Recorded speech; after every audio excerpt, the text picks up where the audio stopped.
तो आज हम लोग चैप्टर 2 को स्टार्ट करने जा रहे हैं, जिसका नाम electric potential and capacitance.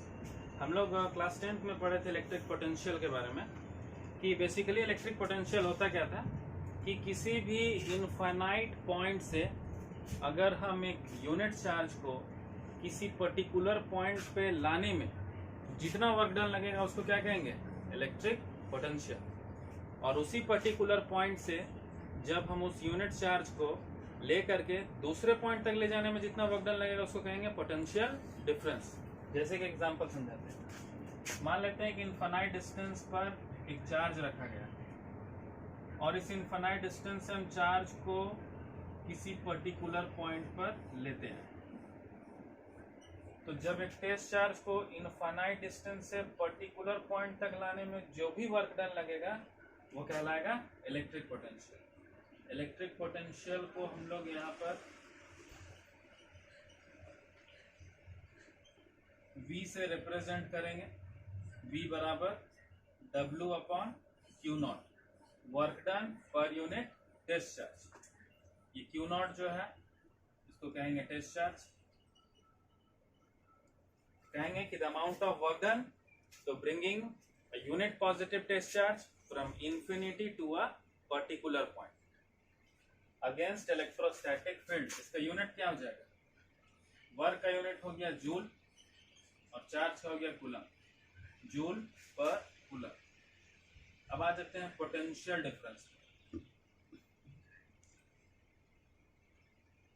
Potential difference कब आता है, तो हम लोग पढ़े अभी कि इनफाइनाइट से पर्टिकुलर पॉइंट, मान लेते हैं कोई पर्टिकुलर पॉइंट से चार्ज को हम लेकर के किसी दूसरे पॉइंट पर ले जा रहे हैं। मान लेते हैं पॉइंट ए पर या फिर पॉइंट बी पर ले जा रहे हैं। एक पर्टिकुलर पॉइंट से एक चार्ज को किसी दूसरे पॉइंट पर ले जाने में जो वर्क डन लगेगा उसको कहेंगे पोटेंशियल डिफरेंस। और इसके लिए हम लोग फॉर्मूला को रिप्रेजेंट करेंगे, work done along A B upon its test charge. अब हम लोग यहाँ से डेरिवेशन स्टार्ट करते हैं कि एक पॉइंट चार्ज के कारण इलेक्ट्रिक पोटेंशियल का वैल्यू क्या होता है। यहाँ तक पहले लिखते हैं। तो हम लोग जैसा भी इलेक्ट्रिक पोटेंशियल और पोटेंशियल डिफरेंस का दोनों में क्या अंतर है वो समझ चुके थे। अब हम पॉइंट चार्ज के कारण इलेक्ट्रिक पोटेंशियल का एक्सप्रेशन निकालेंगे। जैसे कि मान लेते हैं किसी पॉइंट पर एक हम पॉइंट चार्ज को रखते हैं, तो ये अपने सराउंडिंग रीजन में एक इलेक्ट्रिक फील्ड को जनरेट करता है। अब एक इनफाइनाइट डिस्टेंस पर एक टेस्ट चार्ज रखा हुआ है जिसको हम लोग एक पर्टिकुलर पॉइंट तक ले जाएंगे और इस पर्टिकुलर पॉइंट से इस पॉइंट चार्ज का डिस्टेंस स्मॉल आर से रिप्रेजेंट कर रहे हैं। मान लेते हैं अगर ये चार्ज पर हम फोर्स एक्सर्ट किया और इसका डिस्प्लेसमेंट अगर स्मॉल अमाउंट में होता है, तो अगर कोई पार्टिकल या ऑब्जेक्ट का डिस्प्लेसमेंट स्मॉल अमाउंट में हो रहा है तो उसका वर्क डन भी स्मॉल अमाउंट में होगा। वर्क डन का फॉर्मूला हम लोग क्लास 11 से जानते हैं, 9th में भी पढ़े। Work equals force into displacement. यहाँ पर डिस्प्लेसमेंट जो है वो स्मॉल अमाउंट में है, इसलिए वर्क डन भी जो होगा वो स्मॉल अमाउंट में होगा। dw equal F dot D F. पर एक चीज यहाँ ध्यान रखते हैं कि यहाँ पर जो वर्क हो रहा है वो इलेक्ट्रिक फील्ड के अगेंस्ट हो रहा है। तो इलेक्ट्रिक फील्ड के अगेंस्ट हो रहा है तो यहाँ पर हम साइन माइनस का लगाएंगे। कूलम्स लॉ में हम लोग ये पढ़े कि जब ये दोनों चार्ज आमने सामने, एक पॉइंट चार्ज और एक टेस्ट चार्ज, तो इनके बीच में इंटरएक्शन होगा, ठीक है, क्योंकि ये दोनों चार्ज को हम सेपरेट किए एक सर्टेन डिस्टेंस पर। तो कूलम्स लॉ के हिसाब से F बराबर 1/4 pi epsilon not Q1 into Q2 by R square. तो यहाँ Q1 के जगह पर है Q नॉट, Q2 के जगह पर है Q, बाकी सारे चीज सेम है। फर्स्ट इक्वेशन हम मान लिए वर्क वाले को, सेकंड इक्वेशन मान ली फोर्स को। अब हम ये फोर्स का वैल्यू को इक्वेशन 1 में पुट कर दिए, तो dw इक्वल्स माइनस एफ का जो वैल्यू था उसको पुट किए इंटू dr। अब हम लोग इसका एक्सप्रेशन को निकालने के लिए दोनों तरफ इंटीग्रेशन का सिंबल ले लिया और लिमिट क्या पुट करेंगे। एक बार जो टेस्ट चार्ज है हमारा वो इनफाइनाइट डिस्टेंस पर है, तो जब इनफाइनाइट डिस्टेंस पर है तो वर्क डन विल बी 0। और जब उस इनफाइनाइट चार्ज से हम एक पर्टिकुलर पॉइंट पर लेते आएंगे तो उसका वर्क डन कुछ होगा। तो लिमिट हो गया इनफाइनाइट में जब रखें तो वर्क डन विल बी 0 और पर्टिकुलर पॉइंट पर लेते हैं मैंने डिस्टेंस आर पर, तो वर्क डन कुछ ना कुछ होना चाहिए। डी डब्ल्यू का integration W limit 0 to W, ये सारे कांस्टेंट टर्म को हम कांस्टेंट ही रहने दिए। डिनोमिनेटर में आर का पावर 2 था, ये ऊपर चला गया पावर -2। इंटीग्रेशन का फॉर्मूला होता है कि अगर किसी वेरिएबल का पावर n है तो जितना पावर उसमें 1 ऐड होगा, जितना ऐड होगा उतना ही डिवाइड में आना चाहिए। -2 था तो +1 ऐड किए, डिनोमिनेटर भी -2 + 1 -1 हो गया, लिमिट इनफाइनाइट टू r। अब यहाँ डिनोमिनेटर में भी माइनस, यहाँ भी माइनस, ये माइनस माइनस को काट दिया। एक बार हम अपर लिमिट पुट किए माइनस लोअर लिमिट, यहाँ पर बचा 1/4 pi epsilon not q into Q not, r का पावर -2 + 1, तो -2 + 1 है तो कितना हो जाएगा, r का पावर -1, डिनोमिनेटर नीचे आ गया तो पावर हो गया r।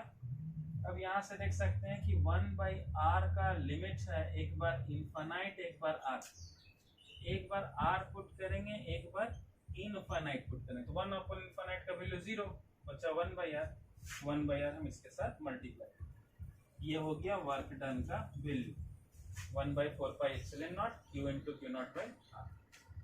पर हम लोग ये जान रहे हैं कि इलेक्ट्रिक पोटेंशियल V बराबर क्या होता है, W/Q नॉट। यहाँ पर हम W का वैल्यू इक्वेशन थर्ड को यूज किए, using equation third Q not से Q नॉट कैंसिल हो गया, इलेक्ट्रिक पोटेंशियल का वैल्यू पॉइंट चार्ज के कारण कितना है 1/4 pi epsilon not into Q/r। इसको उतार लेते हैं। तो हम लोग इलेक्ट्रिक पोटेंशियल का वैल्यू निकाले पॉइंट चार्ज के कारण 1/4 pi epsilon not into Q/r।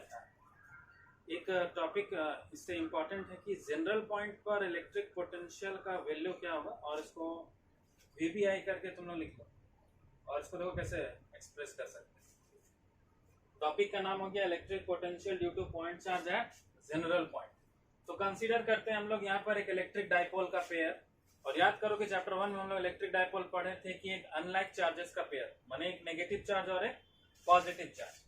तो पॉइंट ए पर हम नेगेटिव चार्ज रखे और पॉइंट बी पर पॉजिटिव चार्ज रखे, इन दोनों से एक सर्टेन डिस्टेंस पर इनका हो गया सेंटर, जिसको पॉइंट ओ से लोकेट किया गया। दोनों का डिस्टेंस हो गया d, दोनों का डिस्टेंस इक्वल है। इस पर्टिकुलर पॉइंट से किसी पॉइंट p पर मान लेते हैं कि एक यूनिट चार्ज रखा गया है और उसका डिस्टेंस स्मॉल r से रिप्रेजेंट किया, मतलब o से p का डिस्टेंस r हो गया। यहाँ लिख लिए o से p का डिस्टेंस r हो गया, o से a का डिस्टेंस d, o से b का डिस्टेंस d, क्योंकि हम लोग इलेक्ट्रिक डाइपोल में ये पढ़े थे कि ये एक अनलाइक चार्ज का पेयर है और इसका जो डिस्टेंस होगा वो सेम होगा। अब हम लोग देखते हैं कि अगर इस चार्ज को हम थोड़ा सा एक्सटेंड करें, इस पॉइंट का नाम a' रखते हैं, ये ट्रायंगल के जैसा बना रहा है। तो सोचते हैं कि अगर ये एक राइट एंगल ट्रायंगल होता, अगर हमको हाइपोटेनियस d दिया हुआ है और हमको बेस निकालना है, तो हम ट्रिग्नोमेट्रिक फंक्शन cos थीटा का यूज करते हैं, बेस बाय हाइपोटेनियस। बेस तो पता नहीं, हाइपोटेनियस d है, क्रॉस मल्टीप्लिकेशन से बेस का वैल्यू हो जाता है d cos थीटा। तो इस ट्रायंगल में बेस का वैल्यू हो गया d cos थीटा, तो इस वाले ट्रायंगल में भी यहाँ से यहाँ तक का वैल्यू हो जाएगा d cos थीटा। क्लियर है? तो हम लोग इसको लोकेट कर दिए कि OA डैश का वैल्यू, O से A डैश का वैल्यू है d cos थीटा, O से B डैश का भी वैल्यू है d cos थीटा। अच्छा, अब हम A डैश से P का डिस्टेंस देखना चाहें तो क्या करेंगे, OP में OA डैश को ऐड कर देते हैं। तो OP का वैल्यू हो गया R और OA डैश का वैल्यू हो गया d cos theta, R plus d cos theta. अब B डैश से P का निकालना है, तो ये टोटल डिस्टेंस में से OB डैश को सब्ट्रैक्ट कर देंगे तो B डैश से थीटा निकल जाएगा। OP हो गया R और OB डैश हो गया d cos थीटा, मतलब R minus d cos theta. ले रहे हैं यहाँ तक? अब हम लोग निकालते हैं electric potential due to positive charge. एक बार पॉजिटिव चार्ज के लिए निकालते हैं और एक बार नेगेटिव चार्ज। तो पहले हम लोग के लिए A मिल रहा है नेगेटिव, तो एक काम करते हैं पहले नेगेटिव ही निकाल लेते हैं। तो V1 बराबर 1/4 पाई एप्सिलॉन नॉट, चार्ज क्या है -q अपॉन r। तो नेगेटिव चार्ज से जो डिस्टेंस है वो a डैश p का, वो जो कि है r plus d cos theta. Equation number. Similarly अगर हम लोग पॉजिटिव चार्ज के कारण निकालना चाहें तो इलेक्ट्रिक पोटेंशियल हो जाएगा 1/4 पाई एप्सिलॉन नॉट, चार्ज यहाँ पॉजिटिव, और P डैश से P का डिस्टेंस है r minus D cos. Question number, अगर हम लोग नेट पोटेंशियल यहाँ पर निकालना चाहें, ठीक है, अगर हम लोग यहाँ पर नेट पोटेंशियल निकालना चाहते हैं तो V बराबर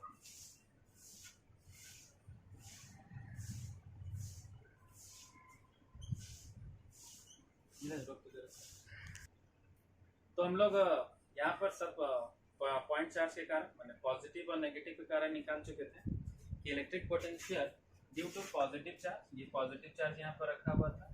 ये ध्यान रखना है सिर्फ कि इलेक्ट्रिक पोटेंशियल पॉइंट चार्ज के कारण डेरिवेशन से हम लोग फॉर्मूला क्या निकाला है, तो 1/4 pi epsilon not into Q by, तो हम सबसे पहले निकाल रहे हैं पॉजिटिव चार्ज के कारण, तो पॉजिटिव चार्ज हो गया प्लस का क्यू, तो प्लस का क्यू से जो डिस्टेंस है वो है B डैश से P, तो B डैश से P का जो वैल्यू है वो है r minus D cos theta, तो पॉजिटिव चार्ज के कारण हो गया r minus D cos theta, इसको इक्वेशन नंबर 1 मान लिए। ठीक उसी तरह से हम नेगेटिव चार्ज के कारण निकाल रहे हैं, तो नेगेटिव चार्ज का डिस्टेंस A डैश से देखेंगे, तो A डैश से P का जो वैल्यू है वो है r plus D cos theta, V2 का वैल्यू हो गया 1/4 pi epsilon not minus q by r plus d का कॉस थीटा। नेट पोटेंशियल निकालने के लिए हम इन दोनों पोटेंशियल्स के वैल्यू को ऐड कर रहे हैं। यहाँ पर हम देख पा रहे हैं कि यहाँ पर कॉमन है 1/4 pi epsilon not, 1/4 pi epsilon not यहाँ भी है, यहाँ पर प्लस का क्यू है, यहाँ पर माइनस का क्यू। ये काम करते हैं q/4 पाई एप्सिलॉन नॉट को कॉमन, अंदर में बचा 1/r minus D cos theta plus minus minus 1/r plus D cos. अब हम लोग यहाँ पर एल्शियम, एक बार ये टर्म जो है वो प्लस में है और एक बार माइनस में, it means a square minus b का स्क्वायर, इसके पास r minus D cos theta, it means r plus D cos theta नहीं रहा होगा, इसके पास r प्लस डी का कॉस थीटा पर r minus D cos theta नहीं रहा। हाँ, यहाँ तक उतार लेना। तो हम लोग जैसा कि यहाँ पर देख पा रहे थे कि यहाँ तक हम लोग कर चुके थे, ये ब्रैकेट से पहले माइनस लगा हो, तो माइनस क्या करेगा, सारे साइन को चेंज कर देगा।